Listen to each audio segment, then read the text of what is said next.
आज ये आदिवासी दिवस के साथ साथ इस राज्य में कुछ गतिविधियां भी है। बहुत सारे लोगों को आज हमारे इस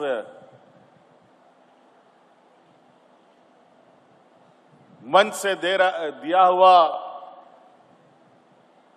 वक्तव्य को भी बड़ी ध्यान से सुन रहे हैं, विशेषकर हमारे मीडिया कर्मी। और वो इसलिए है कि आज राज्य में आदिवासी दिवस होने के साथ साथ राज्य में हमारे कुछ युवा नौजवान छात्र छात्राएं अपनी कुछ मांगों को लेकर के प्रदर्शन में है, धरना में है।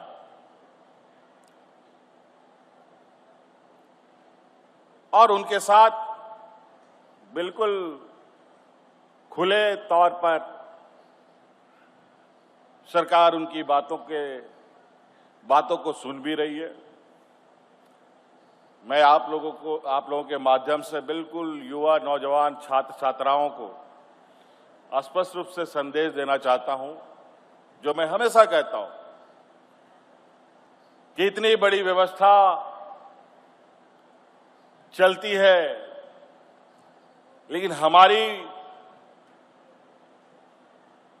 मंशा इस राज्य के 3.25 करोड़ लोगों के प्रति काफी संवेदनशीलता के साथ सभी की चिंता सरकार करती है। और आज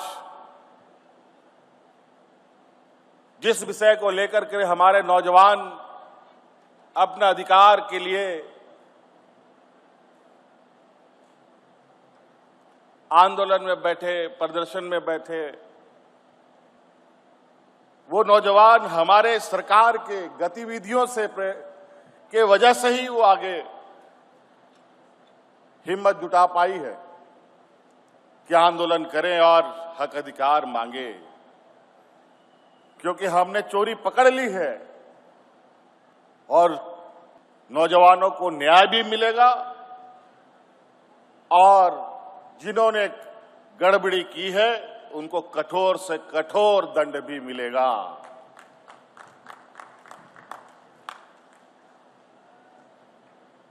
आप विश्वास रखिए,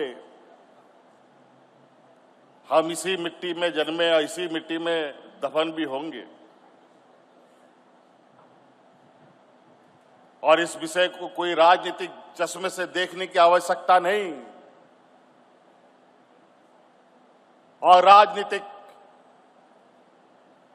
छत्र छाया लेने की भी जरूरत नहीं है।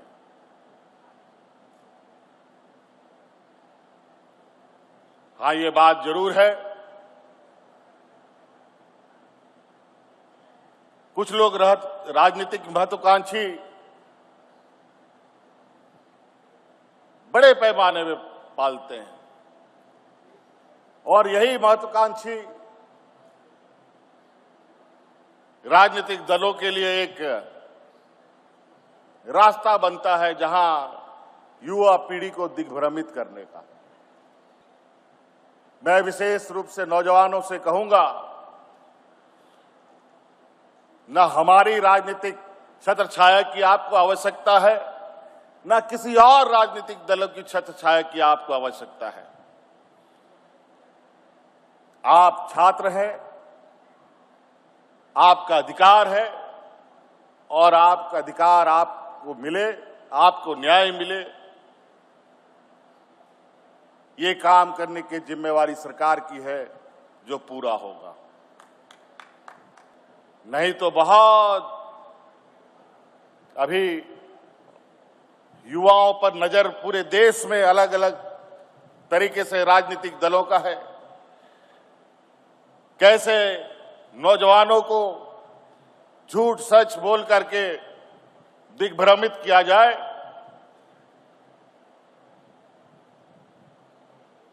इस पर बड़े पैमाने पर काम चल रहा है और उसमें बड़े बड़े विद्वान लोग भी लगे हुए हैं, बड़े बड़े पढ़े लिखे ज्ञानी लोग भी लगे हुए हैं। और जब विद्वान लोग कोई गलत और उल्टे सीधे कामों में लगते हैं तो उसका कितना बुरा परिणाम पड़ता है वो मैं देख रहा हूं। तो इसीलिए बिल्कुल स्पष्ट और निर्भीक होकर सरकार के पास अपनी बातों को लेकर आइए। अब हम सिर्फ आंदोलन के माध्यम से नहीं बातें सुनेंगे,